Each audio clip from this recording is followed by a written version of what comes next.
Brandon coming to you from Block 7 out here at Aurora Owners Acres. This is where we are debuting our new Extend Flex platform with Prairie Valley, and we're excited about that option.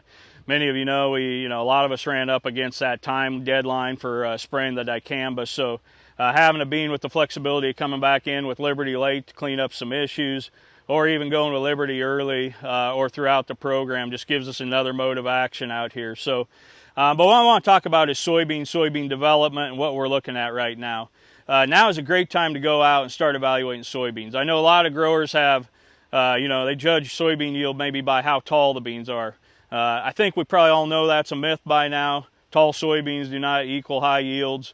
But I want to talk about some of the components. So one of the things we'll do is we'll start really looking at these soybean plants, stripping leaves off, and counting the following things. Number one, we know what our population is, but now we're looking for how many main stem nodes. That'd be how many nodes are along this main branch where we've set pods.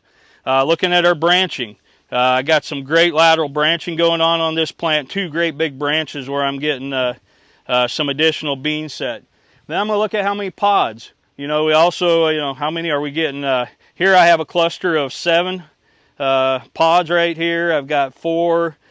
Followed by 6, followed by 6, followed by 5. How are we developing those clusters? How many of those pods did we keep?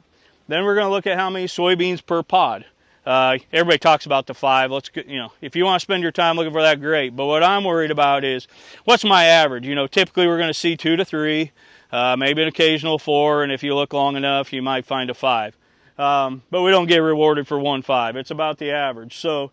We're looking at beans per pod, and then finally we're looking at what's our ultimate soybean size, which we don't know yet.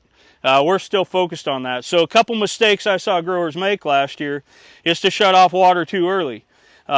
We really got to focus on how full are these pods. These beans are a long way. We're just starting to fill this pod right here. These beans are still small. Beans, we understand black layer on corn. It's pretty easy to see, pretty easy to watch. But on soybeans, we need a fully developed seed that actually separates when we crack this pod open.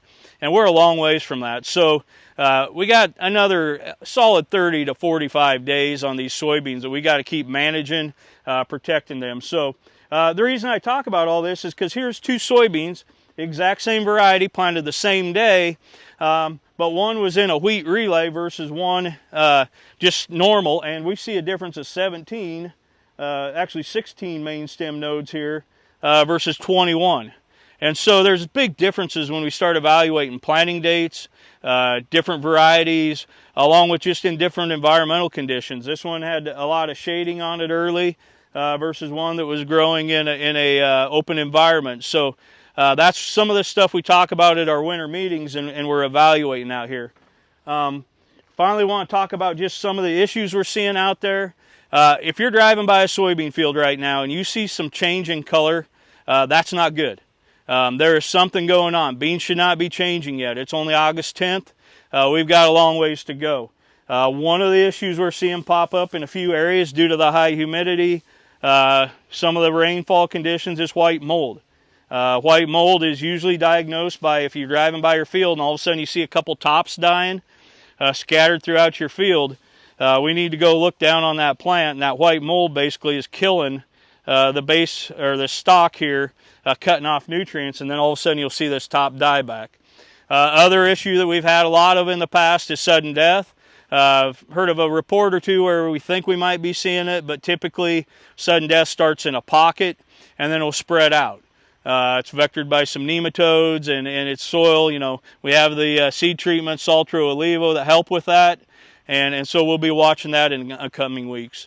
Another issue that we had last year in Hastings, and I've had some reports out of South Dakota from our agronomist up there, is spider mites. If you start seeing a yellow tinge to your field, get out there, look for spider mites.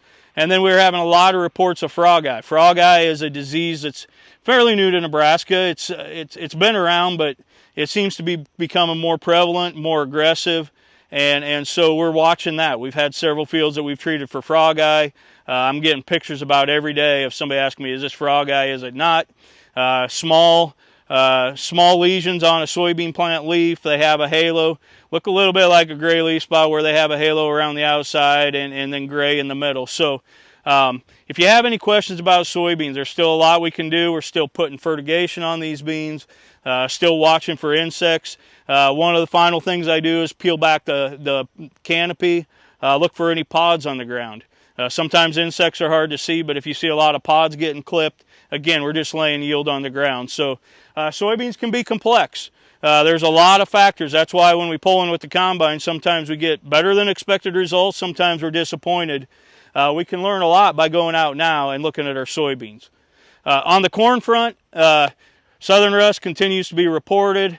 Seeing some pictures where it's up on ear leaves. Was in a plant last week where we saw some on the ear leaf. Again, we just need to watch that with these humid, foggy mornings. Lots of dew. We'll keep an eye on that. And then finally, most of it, we're in that 1600 GD range. We're in that late milk, early dough stage. Still a ways to go. Keep the water going and keep an eye on your crops. And we'll talk to you next week.